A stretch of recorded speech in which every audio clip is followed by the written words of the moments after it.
full CD, automatic gunfire. How much money did he give you for that first deal? I got $1 million.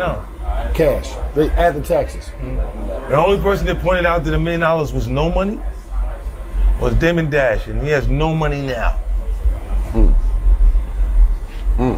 I only felt that, because he said, well, that ain't no money. Like, after you get you a watch, a chain, and you look out for the homies, and you do this, then it's nothing.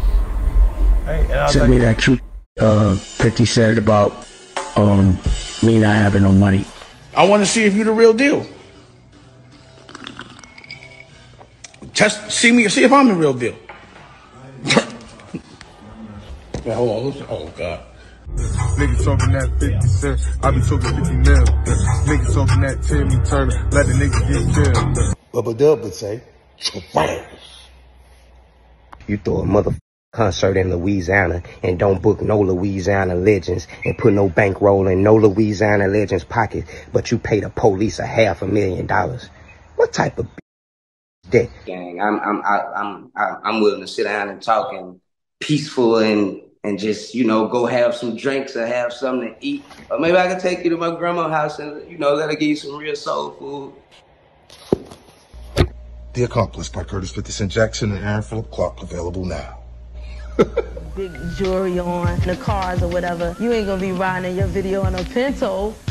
So even when a hot new talent strikes gold, I got $1 million out of it. A day in a life can quickly turn that million back into 50 cents. Rockefeller CEO Damon Dash breaks it down. This is a realistic look at what $1 million is to the first-time rapper. First of all, it's tax half. That's $500,000 right then and there. Boom. So now you got $500,000 left. The first thing you got to do is get a nice car. My truckity truck. And there's $100,000. Now you got 4 left. You got to get your jewelry game up. And things are costing a lot lately. I like necklaces. So let's say you spend $100 on the low ball side. You know what I'm saying? Because you want to keep up with everyone else. So now you got, what, $300,000 left. You got to get a place to live, and you don't have good credit because you're just coming from the street. So you got to drop more than 20%. I'm at home, baby. So now you got about $250 left. Now your homeboys think you got way more than you have, and you got to look out for everybody on your block. So put 50 to that. You got to keep your fresh together. I love my Gucci fits. They tailor-made. So you're going to spend 50 on fresh. Your sneakers, you got to pop tags every single day. So put 50 on that. Get you a pair of these right here. You have an overhead where you have to maintain all these things every month. So now you might have 20,000 in bills every single day. You know what I'm saying? And there it is. It's gone. There's no more money. It's a wrap. Your million is nothing. Yo, it's Big Ant, the spokesman, man. We back. Another edition of Urban Politicians TV, UPTV. Make sure you stay on your pivot at all times, man. Had to come tap in, and I'd have said it before, and I'll say it again. If you played your cards right, everybody gets a win in the end. As 50 Cent decided to respond to people that responded to what he had said in his $1 million worth of game interview this past Sunday. And I had a link in the description where you can watch that in full at where him, Wallow, Gilly did the interview at Human Harmony weekend out in Shreveport a few weeks ago, where they was out there for the festival, kicking it and things like that. But when they talked about the Eminem deal, he thought about Dame Dash in a moment. And that's why I put that clip right there, because I was already thinking that's what it was from back in the day. I remember watching that, and my boy Scrooter Supreme sent it to me. Yeah, this is what you was referencing the whole time, Ant, when Dame Dash was breaking down the $1 million deal. But if you look at the way it got edited on MTV, maybe 50 might have felt like, man, Dame was talking about me because they put him in right after that. Or maybe it's just that little underhanded competition between G-Unit and the Rockefeller. I don't know. But he thought about Dame and threw Dame out there where he ain't got no money right now and everything like that. Well, Dame Dash responded very hilarious in that moment when he did his response, challenged them to a CEO war, said, let's drop on the networks. The way the Dame Dash won, American knew. He got to promote his platform. I seen people in my comments saying they was going to download it, saying they was going to check it out and everything. That's a win for Dame. He responded the best way he could. But then what happened is Dame Dash teeth fell out on live.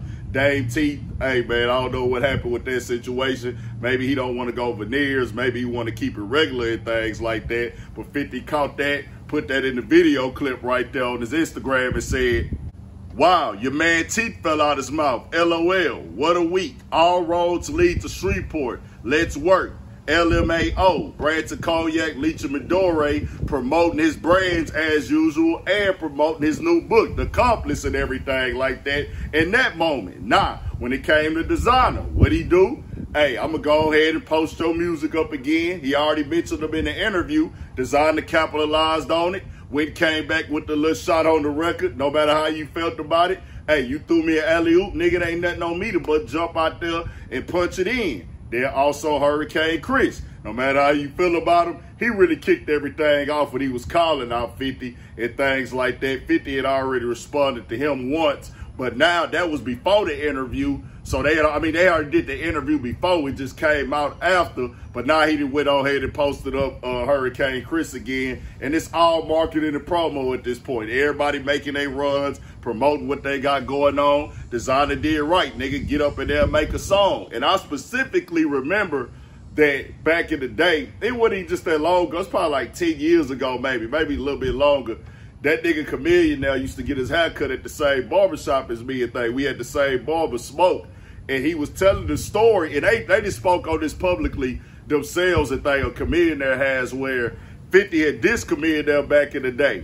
And when Chameleon there saw him, he was like, hey man, what's up with all the dissing, bro, and things like that. It was when Chameleon there said he wasn't finna curse in the music no more. That nigga 50 was like, hey nigga, you want to do that? Nigga want to do gospel music, that's on him. And he dissed him. I don't know if it was a magazine or something like that, but he threw a shot at Chameleon there. When that nigga was like, what, he hollered at 50 about like, man, what's good with the dissing, bro? Said 50 was like, hey nigga, I was throwing you an alley-oop, bro. You supposed to respond.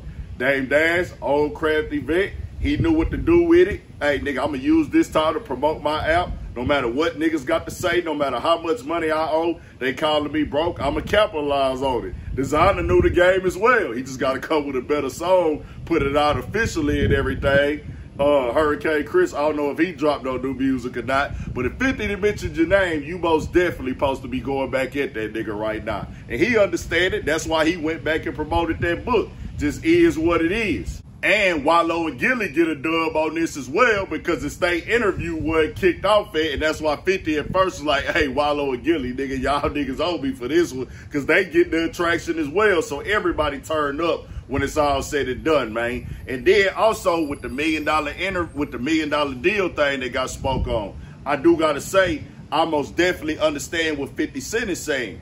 I get what he's saying, like, nigga, if you come from nothing, they give you an opportunity, $1 million deal, you gotta be thankful, you gotta be grateful, and the nigga gonna figure out a way to make it work. But at the same time, Dame Dash one line, bro. Multiple things can be correct at once. Nigga, $1 million can go quick. They taking $500,000 with taxes, bro.